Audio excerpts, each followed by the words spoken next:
Сайн байцгаана өрхөн мөндөд үзэгчтэй. Смарт телевизийг сонгон үзэж суугаа та бүхнийхээ энэ өрөө амгалангаалтгий. Ирээдүйтэй яриа шууд ярилцлагын маань энэ өдрийн зочноор Монголын Ангаах ухааны академийн ерөнхийлөгч, академич Цэрэнхүүгийн Лавгсар ах маань оролцож байна. За сайн байна уу та? За урилга хүлээн авсанд баярлалаа. За баярлалаа гэж хэлсэн. За хоёулаа яриагаа Монгол улсад эрүүл мэндийн тусламж үйлчилгээ нэг л болж өгөхгүй байгаа талаар олон хүн ярьдаг болсон. Гэхдээ чухам яг юу нь болохгүй байгаа юм бэ гэдэг дээр бас ард иргэдийн хувьд тодорхой хэлчих зүйл бас байхгүй. Хүн болгонд ер нь л нэг эрүүл мэндийн тусламж үйлчилгээ энэ салбар нэг л болохгүй байна гэдэг яриа явагдаад байдаг. Чухам юу нь болохгүй юм бэ? За ер нь эрүүл мэндийн салбар маань өөрөө их оролцохгүй хүн гэж байхгүй гэдгээр иргэд бүгдээрээ оролцож үнэлт өгөлтөө өгдөг. Энэ салбарын мэргэжлийн тусламж үйлчилгээг авдаггүй хүн гэж байдаггүй учраас маш хөргөн хэмжээнд үнэлгээ авч байдаг ийм салбар л да. Энэ утгаараа бол яг болох бүтэхгүй байна гэдэг тийм шүүмжлэл яриа иргэдийн сэтгэл ханамж тараахан байгаа зэрэг явдлууд бол би хүлээн зөвшөөрч байгаа тийм зүйл бол байгаа. Тэгэхээр энэ асуудал бол зүгээр 1-2 жилийн дотор гараад ирчихсэн асуудал биш.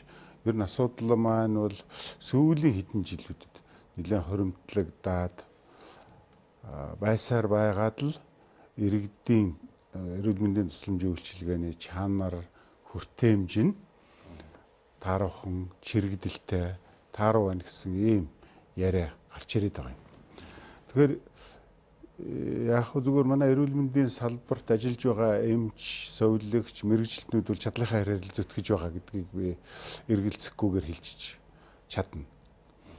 Энэ дээр нэгдсэн бодлого буюу нэгдмэл зохион байгуулалт, менежмент талаасаа бол нэлээ тийм учир дутагдaltaй шүүмжлэлтэй зөвлөд өөр салбарын хүний хувьд бол надад одоо харагдаж байна.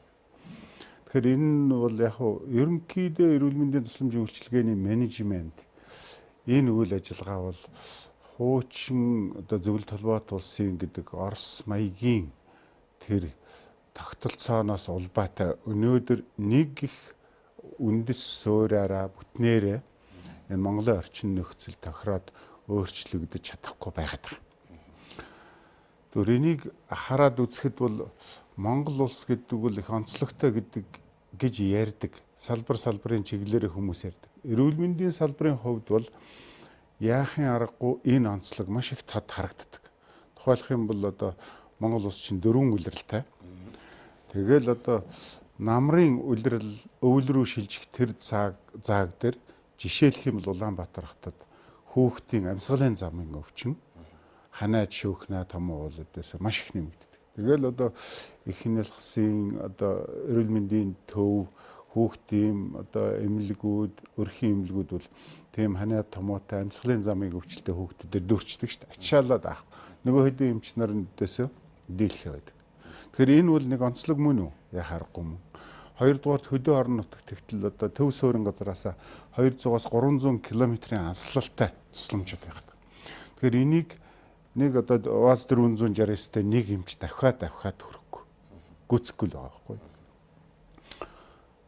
Дараагийн нэг онцлогтой зүйл нь бол энэ эрүүл мэндийн тусламж үйлчилгээг үзүүлдэг байгууллагуудыг чадвараар нь буюу мөнгө санхүү, хөрөнгө санхүүгийнхэн чадвараар нь бүр тодруулж хэлэх юм бол 3 шатлалд хуваацсан байгаа Монголд. Анхны тусламж үйлчилгээ үзүүлдэг сумдын буюу өрхийн эмнэлгүүд, хоёрдугаар шатны буюу аймгийн дүүргийн эмнэлгүүд, тэгээд төрөлсөн нарийн мэргэжлийн тусламж үзүүлдэг Улаанбаатар хотод байрлаж байгаа 1, 2, 3 халдвар, тавдар, их нэлсэн төв гихчлэн энэ эмнэлгүүдийг хэлж байгаа. Сайн нэг хэсэг эрүүл мэндийн салбар маань салбар хавьдсан сайдгүй байлаа шүү дээ. Тэгэхээр таны түрүүний хэлдгээр одоо яг бодлогын хувьд учир дутагдaltaй байна. Менежментийн хувьд учир дутагдaltaй байна гэсэн.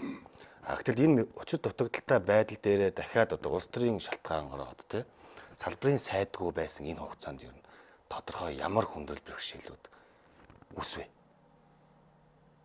Гэхдээ яг ер нь бол би түрүүчийн нэг яриан дээр ярьж байсан санаж байна.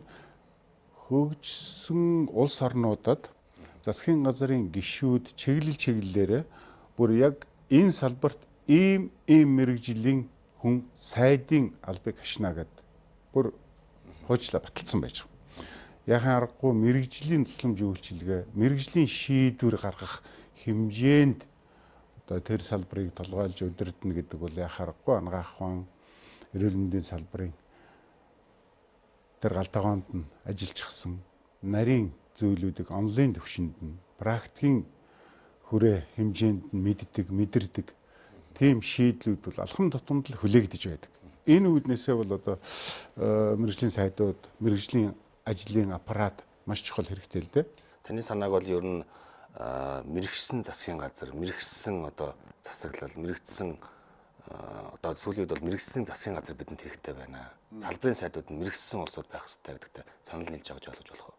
Одоо зөвхөн би төдийгүй монголчууд сүүлийн үед бол энэ ардчлал, улс төрд маш их мэдлэгтэй, мэдрэмжтэй болж бүгдээр эхэлж байна л да. Ягаад гэвэл асуудлууд дээр бидний өмнө тулгараад байгаа учраас тэр асуудалд иргэд маань яхаа аргагүй татан ордог юм байна. Энэ үүднээсээ иргэдүүд, хүмүүсүүд, улс төрч ч гэсэн ярьж байна. Ер нь салбарыг мэрэгжлийн хүмүүс удирдах тухайн асуудал бол үнэхээр яхаа зайшгүй. Тухайлбал одоо хүнс хөдөө аж ахуйн яам дээр гэтэл одоо тариаланчдын асуудал яхаа аргагүй мэрэгжлийн шийдлийг хүлээсэн ийм асуудлууд тулгарч байна. Эрүүл мэндээр ч гэсэн ялгаа байхгүй л дээ. Гэтэл зарим хүмүүс болох дээр нөгөө талаас нь ингэж ярьдаг л да. Жишээ нь эрүүл мэндийн салбар юм уу? Газар тариалангийн салбар. Заавал одоо газар тариалан эрхэлдэг хүн. Альсгүй одоо эрүүл мэндийн салбарт заавал эмч хүн ажиллах сайдыг шаардлагагүй. Учир нь сайд хүн гэдэг бол сайн менежер, удирдан зохион байгуулагч байх ёстой болохоос биш. Заавал мэрэгжлийн хүн гээд олон жил одоо эмч хийсэн юм уу? Ийм усуд маань менежментийн бодлого дутдаг юм а гих бас нэг хандлага байдаг. Та энэ дээр одоо хоёр талтай л асуудал юм да. Өөрөөр хэлбэл маш сайн мэдрэмжтэй, сайн удирдан зохион байгуулах ажил хийдэг улс төрчин бол энэ ажлыг бас хийгээд явахыг би бас үгүйсэхгүй гэж байна. Хоёр л талтай юм. Ер нь бол манайхан нэг тийш нь л одоо туйшраад байгаа. Өөрөөр хэлэх юм бол улс төрийн албан тушаал гэдэг ерөнхий нэр томьёо гаргаж ирчээд тэгэл ямар ч салбарыг ямар ч хүн улс төрчил бол аль нэг намын гишүүн л бол удирдах болно гэдэг рүүгээ хитрхи хөшөөрчихсөн байхгүй. За нэг бол бүр мэрэгжлийн эмч гээл ингээд бүр тууштай тийм.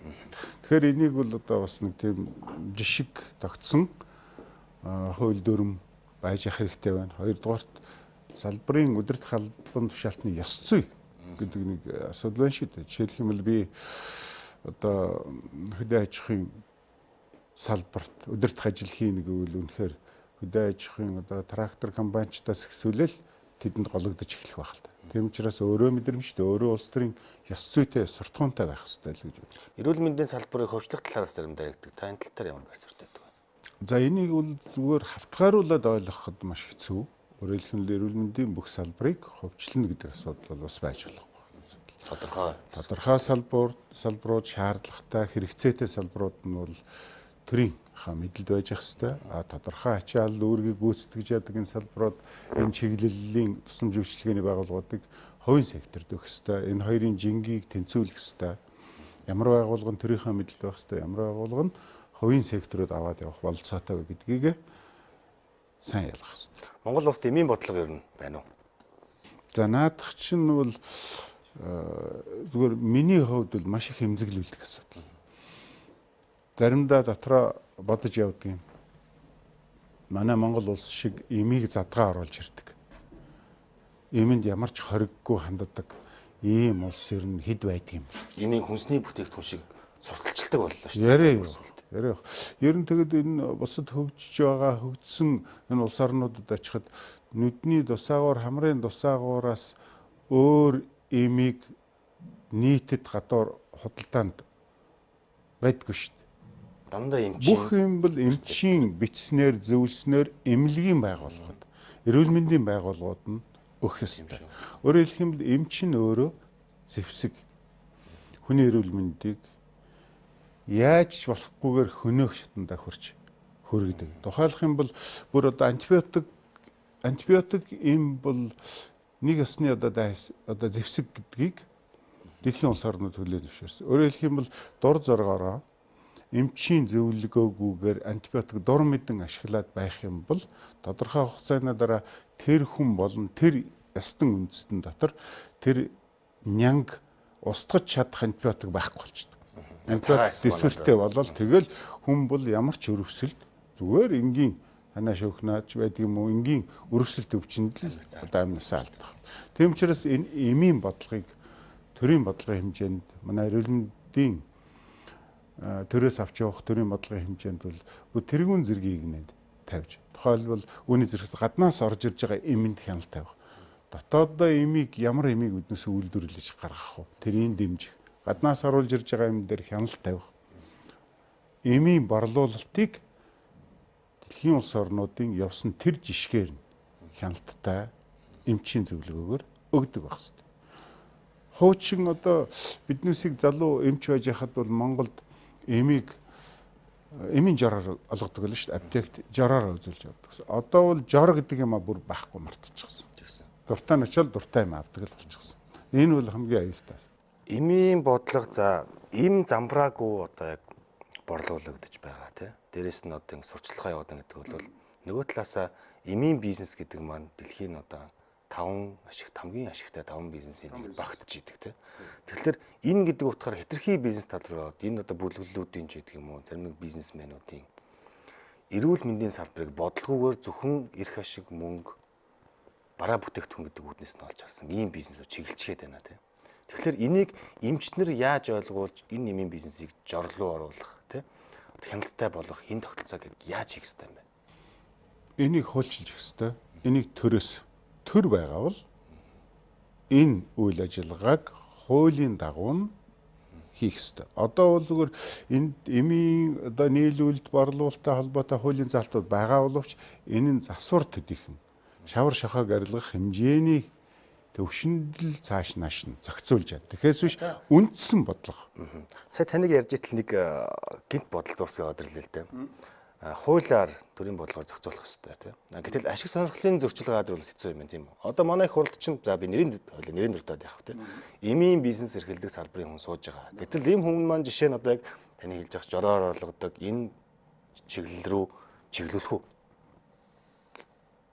За би бол одоо яадаг бол хүний тэр эх оронч гэдэг юм уу шударга яс тэр одоо сэтгэл нь байвал одоо чиглүүлэх л байх. Гэхдээ яхаарахгүй тий чиглүүлэх ёстой. Яхаарахгүй ашиг сонирхлын зөрчил гэдэг юм маань бол үнэхээр юуч даваал гараад ирдэг шүү дээ. Өнөөдрийн Монголын нөхцөлд бол. Тийм учраас бол энэ эмийн бодлогыг бол нин дээр өөрчилж, шинчилж, зохицуулах хэрэгтэй зүйл. Нэг мөнөөс мөнийг үл яхахгүй мөн л байгаад байгаа. Эрүүл мэндийн салбарт маань хүний нөөц ирнэ. Хүний нөөцийн бодлого, хүний нөөцийн багтаамж хэр байна? За энэ бас л их анхаарал татсан асуудал. Яг 1000 хүнд 100 мянган хүнд ногдох эмчийнхэн тоогоор бол Монгол улс чинь өндөр хөгжилтэй барахгүй Америкаас бараг л хэтэрч илүү эмч нарын тоотой байгаад байгаа. Тэгсэн хэрнээ хөдөө орон нутагтаа юм уу? Аслагдсан захын хороололч байдаг юм уу? Тэндээ эмчнэр дутагдaltaй их сонио. Хөдөө эмчнэр дутагдaltaй байгаа. Дотор нь ороод үзэх юм бол эрүүл мэндийн салбарт эмчнэрийн ачаалал дааж давшгүй өндөр байна. Гэхдээ эн чинь эмчнэр оруулаад энэ ачааллыг багасгаж болдгоо мүү гэж санагдахаар бүр ачин. Ийм зохицуултууд явагдахгүй байна. Тэгэхээр энийг бол түрүүн таны асуусан асуулттай холбогдуулж би залгуулад бас жоохон нэмэлт тайлбар хэлхийг хүсэж байна. Тэрний үг гэхээр бол ер нь Монголын эрүүл мэндийн салбарт чирэгдэл хүртээмжгүй байдал байгаад байгаагийн нэг үндэс нь бол өнөөдөр эрүүл мэндийн салбарын энэ эмнэлгүүдэд барьж байгаа норматив нэг эмчид ногдох ажлын ачаалал нь бол тэр норматив бол хуучирч байгаа. Тэгээ энийг шинжлэх ёстой. Хоёрдугаарт норматив стандартыг хаасайгүй баримтлах, мөрдөх тухай асуудал байна. Зарим эмнэлгүүд, зарим газруудад бол одоо төсөв хөрөнгөө хэмнэхийн тулд бол эмчийн оронтойгоо бүрнээр нь авахгүй ч байдаг юм уу. Эсвэл одоо хуучин стандартаа ашиглаж байгаа учраас мөрдөд байгаа учраас бол нэг эмч бол өдөржингөө өвчтөн үдсээр байгаа л толгой өндихгүй дуусчих. Тэр норма 1-2 ч дагуулж иж магадгүй. Тэгэхээр чи нөх хүнд сэтгэл гаргаад баг өвчнээ дагууладгүй шогшоод үзүүлж харуулад ийм сэтгэлд нь нийцсэн хүртлэн тэр үйлчлэгээ бол дутагдаад эхэлж байгаа байхгүй. Нэг ийм асуудал байгаа. Хоёрдугаарт бол эмч совлогчдын харьцаа гэхэд бол совлогчд маань бол нилээд цөөхөн талтай байгаа бас. Энэ совлогчдын тоог нэмэх, чанаржуулах ийм асуудал байгаа. За яг хүний нөөцийн хувьд бэлтгэж байгаа байдлыг харах юм бол хуучин 90-ад оноос өмнө бол Монгол улсад анагаах ухааны нэг сургууль байлаа шүү дээ. Эмч нараа бэлтгэдэг. Тэгээ зах зээл орсны дараагаар хувийн анагаахын сургуулиуд гарч ирээд одоо бол нэг 10 орчим 10 гаруйч байна уу? Хувийн анагаахын хувийн сургуулиуд бий болчихсон байж байгаа. Тэгэд ер нь яг олон улсын тэр дуршлагаас харж байхад бол 3 сая хүнтэй улсад нэг одоо их сургууль хангалттай байдаг гэж ярьж байгаа. Нэг их сургууль дотор нь анагаахын сургууль байж байгаа. Жишээний шүү дээ. Тэгтэл биднес чинь 10 сургууль байж байгаа. Хангалттай тооны эмч нар бэлтгэж байгаа. Энэ 10 сургуулиар бэлтгэж байгаа эмч нарын чанар чансаа хоорондоо харьцуулахад ямар байна гэдгийг хэлэхэд бас хэрэгтэй. Тэдний ашиглаж байгаа ном сургачийг сургалтын материал хөтөлбөр эднээс нь харилцан эдлгүүл төвшин. Тэнд зааж байгаа багш эмч нарын чанар туршлага эрдэмлэг байдал, оюунлаг байдлыг аваад үзэх юм бол мөн л харилцан адилгүй байж байгаа л да. Зүгээр зүүн бол одоо энэ эмч бэлтгэдэг сургуулийн тоон тодорхой хэмжээнд байж яадаг. Тэрэн дээр чанарын хяналтын мониторинг явж яадаг. Стандартыг хэрэгжүүлж, хэвшүүлж байдаг. Иймэрхүү одоо механизмаар чанарыг сайжруулах ёстой байдаг. Гэтэл энэ бол зарим талаараа шаардлага хэмжээнд хүрэхгүй байна гэж би хардаг. Нэвтрүүлгийн маань нэр ирээдүйтэй яриа. Тэгэхээр бид нэвтрүүлгийн зочтой бол тодорхой сэдвтэй, туршлагатай, салбартай, амжилттай ажиллаж яваа ийм хүмүүс урьж оролцуулдаг. Тэгэхээр тэр улсууд маань мэдээж сэдв ярихдаа тодорхой асуудлуудыг дэвшүүлнэ. Шүүмжлэх саналууд байлгүй яг тэ. Гэвч тодорхой шийдэл санал болгодог. Тодорхой боломжууд Монгол улсаа хөгжүүлэх, тухайн салбараа хөгжүүлэх, цаашдаа дэлхийд одоо Монгол улсын тухайн салбарт гарах онцлог юу юм бэ гэдэг тал дээр яриа өрнүүлдэг юм онцлогтой. Тэгэхээр би энтэйгээ уялдуулаад танаас нэг асуулт асуумаар байна л да. Монгол улсын анагаахын салбарт эмчилгээ.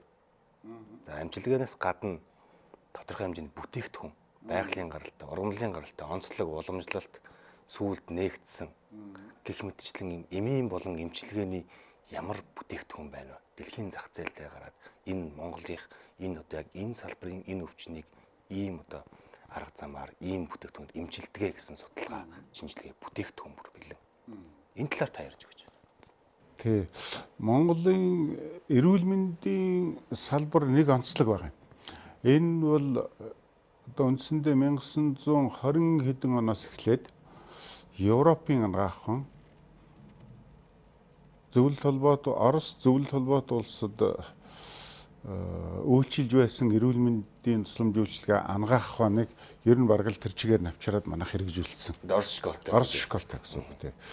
Тэгэхээр энэ утгаараа бол Оросын анагаах ухаан, Орос школ гэдэг маань бол ер нь өрний Европын анагаах ухаан одоо өнөөдөр үйлчлээд явж байгаа. Өнөөдөр төгссөн эмч нар мэрэгчлэтнүүд бол бүгдээрээ л өрний анагаах ухаан. Гэтэл ардчлал бий болсны гэдэг орчил бий боллоо гэдэг яриа биднес ярьдаг шүү дээ. 90-ад оноос хойш бол энэ уламжлалт анагаах ухаан маань сэргээд эхэлчихсэн. Өмнө нь нэлээд олон жил тасраад үзэл суртлаас болоод бүр байхгүй болоод тэрийг хэрэгсэхгүй болгоод мартагдаж эхэлсэн хойно нь гэнт биднес ухаарсан улс орн маань бидэнд чинь нэрээ нэг уламжлалт анагаах ухаан гэж юм байсан байх шүү. Гэт сэргээгээд өөр одоо сүүлд нь сургууль бий болгоод хүрээлэн бий болгоод уламжлалт анагаах ухааны гэдэг тодтолтой эмч нарыг бий болгоод ингээд одоо бүр ингээ хөгжөөд тэр үеийн хувийн эмнэлгүүд дотор уламжлалт анагаах ухааны чиглэлийн хувийн эмнэлгүүд маш олон болчихсон. Яг энэ тасарсан байсан үе дээр залгамж халааг ямар хүмүүс тасралтгүй залгамж байдлыг хэн хадгалж үлдэж яв. Ялангуяа уламжлалт одоо ангаах ухааны энэ үе. Тий, Европ ангаах ухаанаар мэрэгсэн бас харьцангуй өндөр мэрэгжлийн энэ уламжилт ангаах ухааныг сонирхсан цөөхөн хуруу дарам хитгэн одоо тийм уянтай улсууд энэ шинжлэх ухааныг авч ирсэн отч манар одоо тэр лам хуургууд эрдэм чадaltaй тэр улсуудаас аль болох өвлөж залгамжилж суралцж үлдээхийг хичээд зорьсон. Тэгээд тэр хүмүүсүүд өөрсдөө хуваараа тэр хүмүүсүүд шав орохоос гадна ер нь тогтолцоог нь бий болгоход их анхаарч ирсэн. Одоо жишээлх юм бол уламжилт ангаах ухааны ардын эмнэлгийн хүрээлэнгийн хайд угаа гээл одоо нэртэй хүн байлаа. Түүний дараагаар манай Далигач Төмөрбаатар академич мэдрэлийн эмч байж байгаад энэ салбарыг санаачлаад ингээ бүр сургуулийг бий болгоод хүрээлэнгийн бий болгож хөгжүүлээд бүхэл бүтнийг үеийнхнийг энэ салбараар цэнэглэж сургаж гарч ирсэн. Тэгэхээр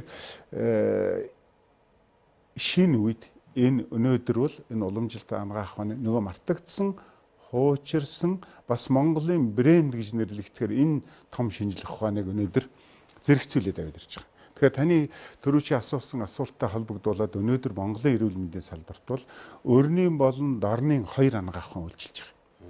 Уламжилт ангаах ухаан, Европ ангаах ухаан. Үйлчлүүлэгчд бол өөрийнхөө хүслээр би уламжилт ангаах ухаанаар судсаа бариулаад, онцлуулаад ингээд эм тангийг аваад хэрэглэе гэж байгаа хүн жилээтэй Европ. Тэгэхээр энэ дэр нэг жоохон сулхан явж байгаа зүйл нь юу гэхээр энэ хоёр ангаах ухааныг яаж хослож монголчуудын эрүүл мэнд урьдчилан сэргийлэх тэр ажилд хууль эрх зүйн хувь тэгшхэн өгөөчтэйгээр ашиглах уу гэдэг талаараа бол нэг их тийм төгс төгөлдөр одоо шийдэлд биднээс бас хүрчээгүй алхамаар л урагшилж явж байна. Тэ. Нэг юм зүйл байгаа. А дараагийнх нь таны тэр асуусан зүйл дээр бол ер нь өнөөдрийн Европын ч гэдэг юм дэлхийн нийтийн энэ шинжлэх ухаан ангаах ухаанд биднээс Монголын гэсэн нэртэй брэнд бүтээгдэхүүн, Монголын гэсэн нэртэй шин одоо онол нээлтүүдийг гаргахын хувьд бол бас тийм амаргүй. Ер нь Европын ангаах ухаан бол шинжлэх ухааныхаа түвшний хувьд бол цаашаа яваад гэж байна. Харин биднээс бол миний ойлгож байдгаар дорн дахны ангаах ухаан. Ялангуяа тодруулж хэлэх юм бол уламжилт ангаах ухааны чиглэлээр тэр эртний одоо номтой мэрэгдүүдийн бүтээсэн тэр ном судар дотроос өнгөчж байгаад дэлхийн нийтийн одоо сонорыг мэлаасан хийг одоо дэлдийлгсэн тийм сайхан шин одоо онол шин эмийн жор зэрэг эмчилгээний арга технологиудыг бүтээж гаргах явдал бол үгүй гэхин зам байхгүй. Тухайлх юм бол одоо Монголд энэ хуучин уламжилт ангаах ухааны чиглэлээр хий шар бадгана гэж биднээсээ ойлгоход бэрхтээ тэр ойлголтуудын чиглэлээр төрийн шагналт доктор профессор Амбаг гэж доктор түүний одоо удирдсан багийнхан их өр бүтээлтэй ажиллаж байгаа гэж би боддог. Шин мэдлэгүүдийг, шин ойлголтуудыг судалгаагаараа оруулж ирж байгаа. Тэгээ энэ одоо судалгаа шинжилгээний ажлууд цаашаа үр бүтээлтэй, дэмжлэгтэйгээр яваад байх юм бол олон улсын түвшинд Монгол гэсэн, Монголын судлаачдын гэсэн тодтголтой юм шин нээлт, шин онол, шин арга технологиуд нэвтрхийг би үгүйхгүй гэж дотроо гордож явдаг. За лавсран академичтай ярилцдаг миний хувьд бол нэр төрийн хэрэг байна. Тэгэхээр таны яриаг ингээ сонсоод хахад ер нь бол мэрэгжлийн засгийн газар тийм мэрэгжлийн салбараа мэрэгжлийн улсууд удирдах хэрэгтэй. Гэхдээ зөвхөн одоо мэрэгжлийн гэлтүүгээр бас улс төр, хуулийн мэдрэмжтэй, менежмент, удирдлагын мэдрэмжтэй юм ус байх нь зүйтэй юм аа. Та ямар нэг улс төрийн намын гишүүн үү? Гэхдээ яг сүүлийн үед бол одоо эрүүл мэндийн саяхан нэг эрүүл мэндийн сайдад бас нэр дэвшүүлэх ажил явагдаж бас олон нийтэд нэлээд дуулдагдсал байх л да. Тэрнтэй холбоотойгоор би чинь 1980 8 онд одоо олон жилийн өмнө Монголоор тавьсгалт намын гишүүнд илсэн. Тэгэл одоо тэр гишүүнчил маань хадгалагдаад явж байсан.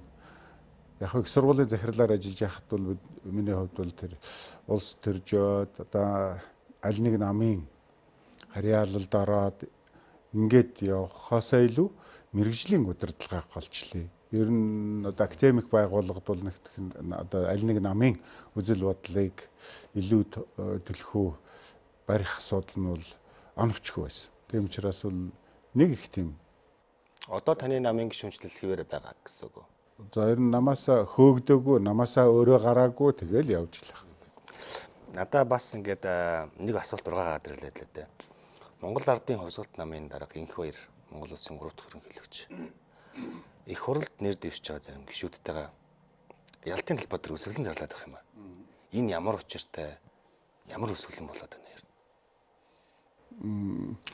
Гэхдээ гол агуулга нь бол монголчууд үндсэн хуульд заагдсан эрхийнхээ дагуу сонгогдох эрхээ эдлэхийн тухай асуудал гэж би ойлгож байгаа. Өөрөөр хэлэх юм бол Инх Баяр даргыг ялтай гэдгээр ялын хугацаанд дуусаагүй гэдгээр нь сонгуульд нэр дэвшигдэх асуудлыг хүлээн зөвшөөрөхгүй тэрийн хууль одоо хяналтын байгууллагаас сонгуульд нэр дэвших та боломжтой юм а гэдэг тэр зөвшөөрлийг олгоогүй учраас иргэн тэр Инх Баяр дарга бол өөрийнхөө сонгуульд орох эрхийнхээ төлөө ийм арга хэмжээ улс төрийн одоо хүн дарга хэмжээ одоо 2 хоноод явж байгаа шиг 2 3 он. Миний хувьд өчигдөр бас ингээд талбай дээр явж байгаад очиж харлаа л та. Тэгээд яг зүгээр хөөхөн иргэн хүн гэдэг үднээсээ тэнд өсвөлэн зарлаа сууж байгаа юм харахад те.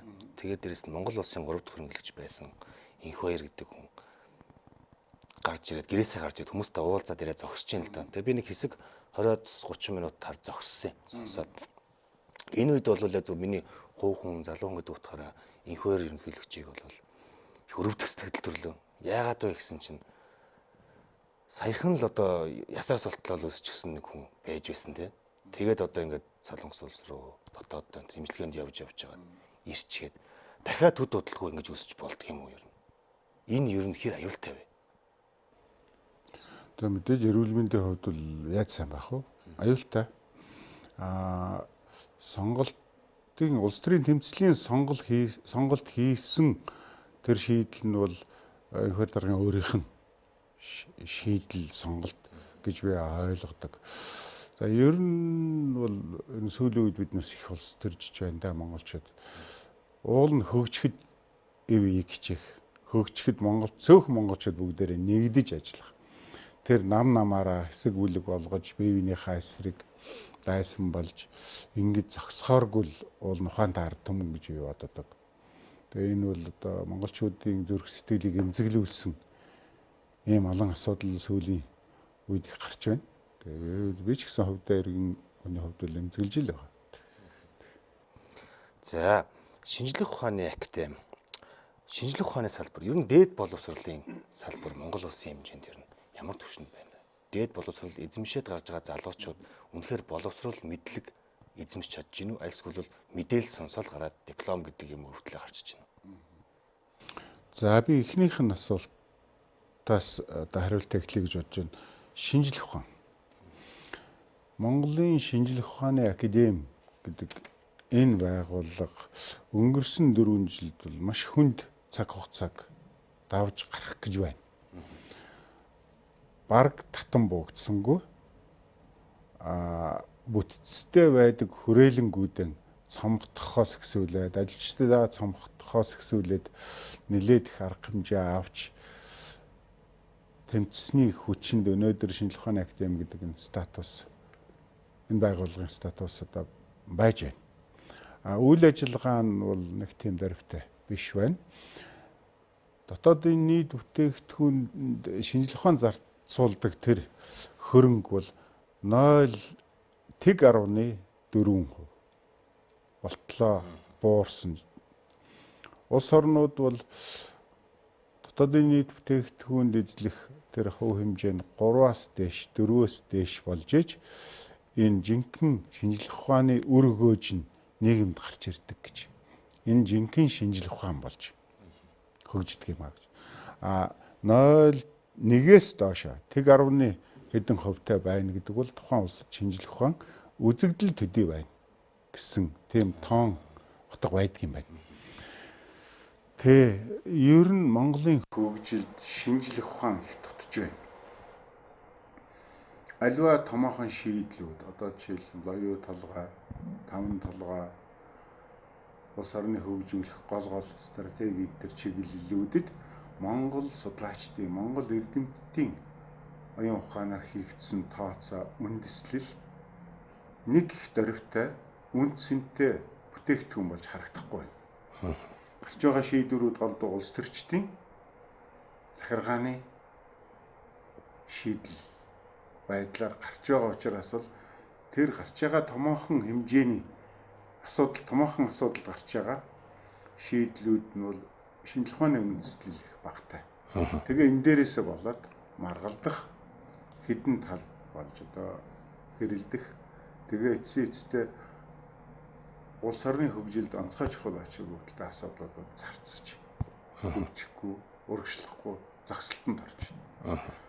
Тэгээ өнөөдөр одоо Монголд нефтийн бүтээгдэхүүн шатахууныг үйлдвэрлээд бүтээгдэхүүн болгоод монголчууд машин техниктэй шатахуунаа хэрэгжилж дотоодын бүтээгдэхүүн үйлдвэрлэх цаг бол аль хэзээ болоод өнгөрч байна. Багагүй хугацаа өнгөрлөө шүү дээ. Багагүй хугацаа өнгөрсөн нефт гэж яриалаадаг, миний чиний яриал энэ бол ямар нэгэн одоо улс төрчдийн одоо олигархуудын ашиг хонжоо хаана байна гэдгээсээ болоод энэ ажлыг явуулах нэг байхад явуулахгүй хэсэг хүмүүсүүд нь зогсоогоод байдаг. Тэгэл ажил явдггүй Монголын эрх ашиг хөндөгдөд уруудаад байдаг. Энэчлэнгээр Монголд бол одоо автомашин үйлдвэрлэх, сүүн бүтээгдэхүүн үндэсний одоо онцлогтой хүнсний бүтээгдэхүүнийг бий болгох хөрөгдөх нийтийн хоолойг одоо иргэддээ өгдөг. Бид чинь чинөө их малтай. Эрүүл сайхан газартай, экологийн цэвэр орчинтай. Тэгэхээр одоо Монголд бол үгүй гэтэл нь бүр дүүрэн сүү цагаан хэдэн орчин үеийн технологиор үйлдвэрсэн бүтээгдэхүүнээр иргэдэд хангацсан экспортод гаргаж яддаг үе шүү дээ. Гэтэл биднес цагаан хэдэн байхгүй. Сүүн бүтээгдэхүүний одоо хангалт таарав.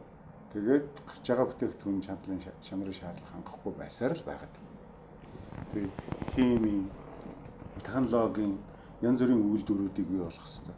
Ер нь эрдэмтдийнхаа, судлаачдынхаа тэр хүчийг бүтээгдэхүүн болгох, инновацаар дамжуулаад бүтээгдэхүүн болгож ард иргэдэд хангадаг.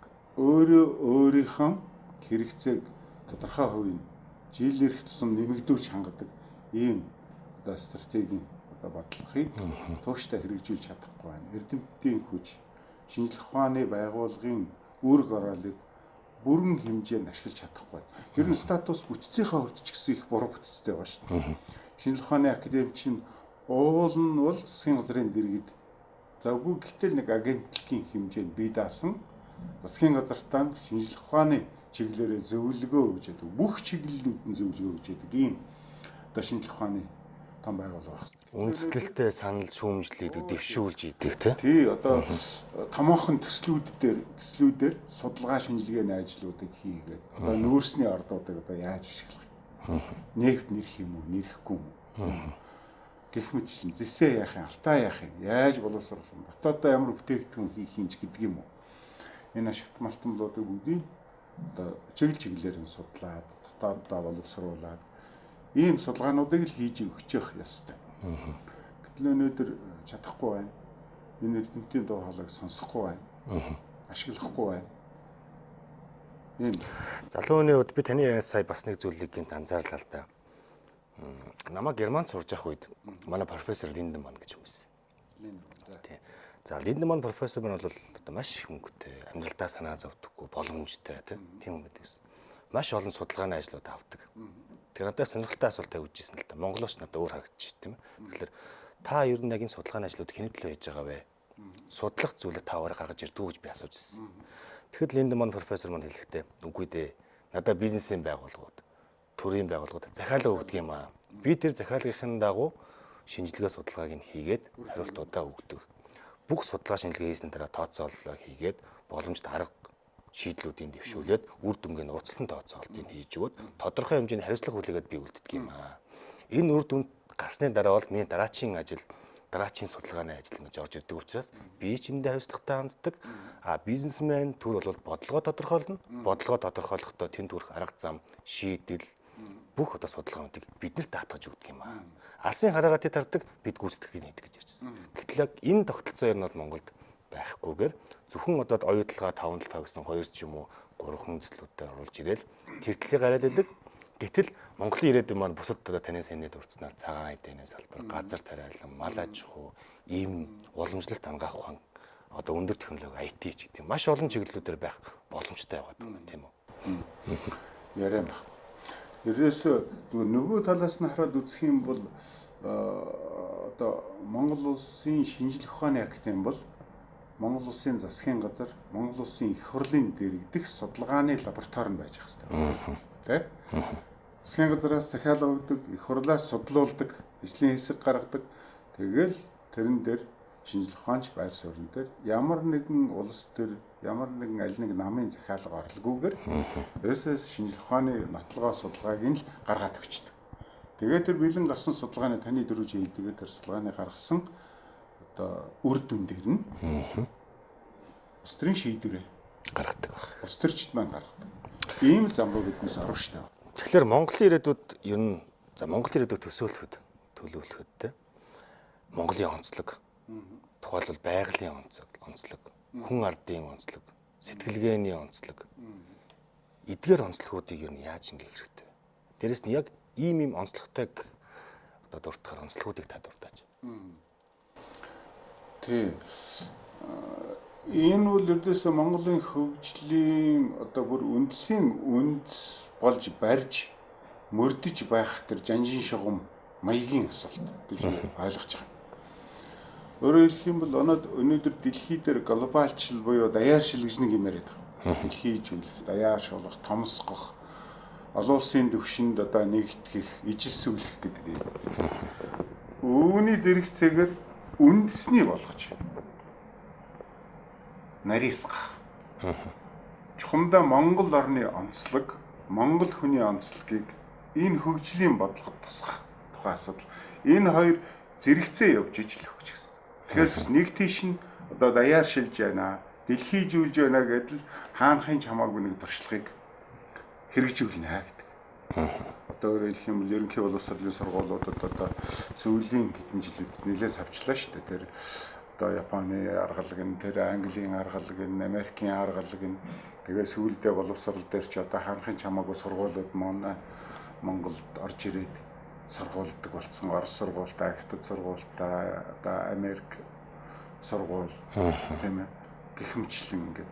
Тэгэхээр эн чинь Монгол хүний одоо үн цэнийг бий болгож бүрдүүлж байгаа тэр одоо багчуудыг Монгол хүн болгож Монгол сэтгэлгээд, Монгол хэлтэй тийм ээ Монгол арга барилтай Монгол хүнийг биднес бий болгож ийж энэ бол даяаршлынхаа эсрэг юу ах вэ? Хажууд нь зэрэгцэж явж байдаг нөгөө үндэсний онцлогийг бий болгож Монгол хүний бахархлыг бий болгох, дэврэг хөгжих.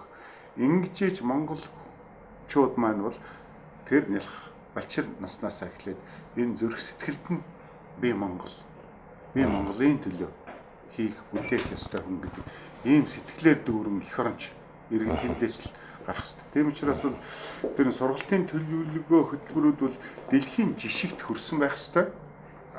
Тэр арга одоо бүтээгдэхүүн нь бол Монгол хүнийг л бий болгох ёстой.